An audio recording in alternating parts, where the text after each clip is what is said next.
For my Friday night commentary, I wanted to say something that I've been thinking for many months since I've been here. When I was growing up, there was one thing I heard as much as anything else. Say what you mean and mean what you say. My father was a newsman, and to him words should be simple and direct. His advice sounds easy, but it's not.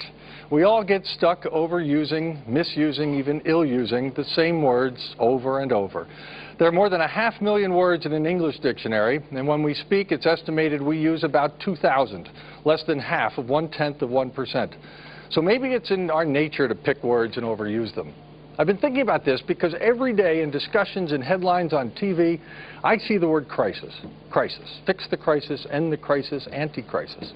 I know this has been feeling like a crisis, especially to those of you who've lost their jobs. But to my mind, this economy is not in a crisis. Not yet. And it hasn't been, not in the months I've been here. This is still just a recession. In the words of the IMF, a, quote, severe recession. Quite honestly, overusing the word crisis sounds to me a bit like an adolescent overreaction. If my daughter comes home and says she's having a crisis, she had a fight with her girlfriend, the first thing I think is, well, wait until you get older.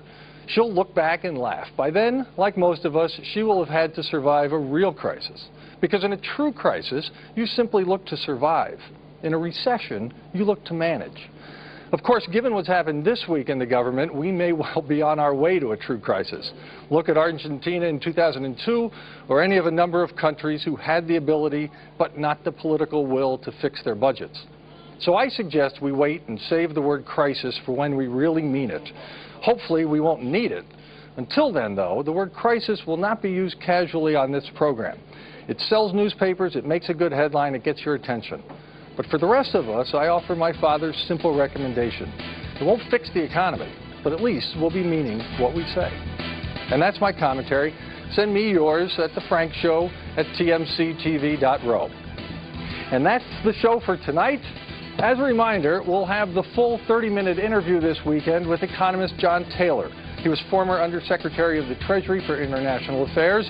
He was formerly in charge of the White House's relations with the IMF and the World Bank. It will air Sunday at 12:30 in the afternoon on the Money Channel. We hope to see you again here next week.